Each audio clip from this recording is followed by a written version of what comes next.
U.S. President Donald Trump disrupted decades of U.S. policy with his recognition of Jerusalem as the capital of Israel and the relocation of the American embassy there.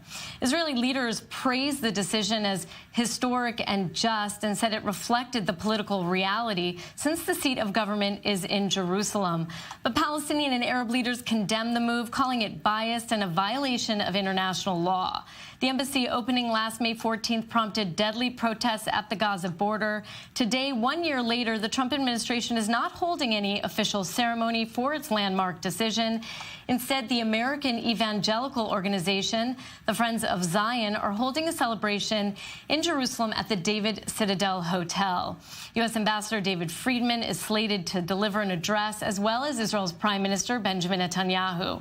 We're going to take both of those speeches live as we get them, but let's cross over now to that event where our senior international affairs reporter, Owen Alterman, is standing by. Owen, good to see you.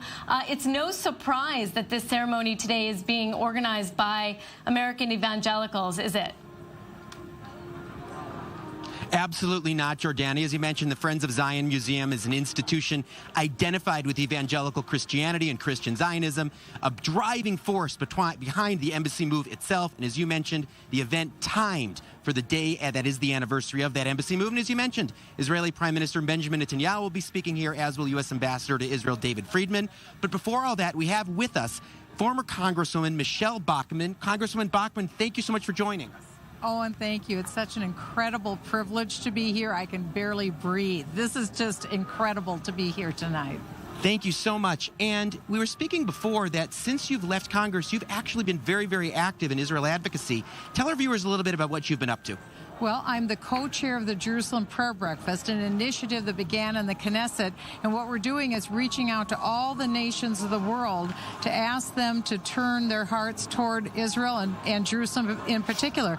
And now nations are asking us to come into them and gather Christians and Jews for one simple purpose, to pray for the peace of Jerusalem. So tonight I'll be going to Uganda. I'll be meeting with the President and the First Lady of Uganda, and we'll be speaking with them and asking them to turn their Uganda toward Israel and hopefully to recognize Jerusalem as Israel's rightful capital. And since we're here on the year anniversary of the embassy move, what has that embassy move meant for your work? How has it impacted what you do? Well, I'll tell you, this year has exploded. I've been to countries from South America to Central America to Europe to also here in the Middle East. We are seeing doors open like never before. I'm also part of an initiative at the UN to bring a pro-Israel perspective to the UN. I've met with about 75 of the 193 ambassadors, again, to speak with them about a pro-Israel perspective. So we are seeing movement in a way that we couldn't even dream of a few years ago. And as Prime Minister Netanyahu and U.S. Ambassador to Israel David Friedman enter in, maybe one more question. If that's the case and there's momentum, why have we not seen more countries make the embassy move? We only have one country that's moved and stayed in Jerusalem. We have a few countries that have opened offices, but why not more movement?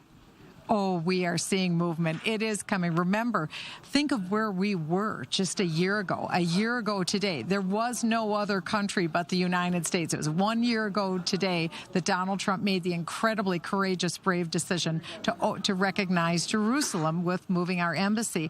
And in that time, Guatemala followed suit. Paraguay made an indication they would move. So did Romania. I've met with the president of Honduras. I believe they will. The dam is beginning to break. We can't underestimate what a huge deal and accomplishment this is. And all the nations are going to eventually, I believe we're going to see a dramatic turn toward Israel. I think even in the Muslim nations, we will begin to see a turn. I've met with the heads of Muslim nations. I won't reveal who they are, but I've met with kings. I've met with crown princes. I've met with presidents. I've met with these people. And I think that the tide is beginning to turn.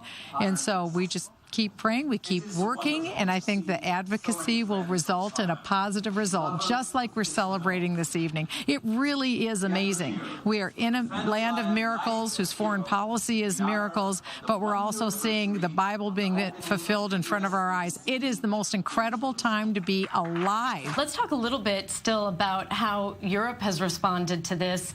They seemed from the very beginning to dig their heels in and say, we're not moving our embassies to Jerusalem, and that remains the stance of the important big powers in Europe, France, Britain, and Germany. Neri? True. It's not only Europe. It's most of the rest of the world. Trump didn't just upend many years, if not decades, of U.S. policy, but he also upended really an international consensus that's been in place at least for 25 years, that final status issues like Jerusalem, for instance, need to be negotiated between the two parties, and that especially international actors won't take, let's say, unilateral steps to sway that either way. And I think what Trump did, you can quibble about whether it advances peace, like some people claim. We're going to get there, Neri. We will definitely get there, but it definitely upended the international consensus, and Europe, among other states and regions in the world, are pushing back.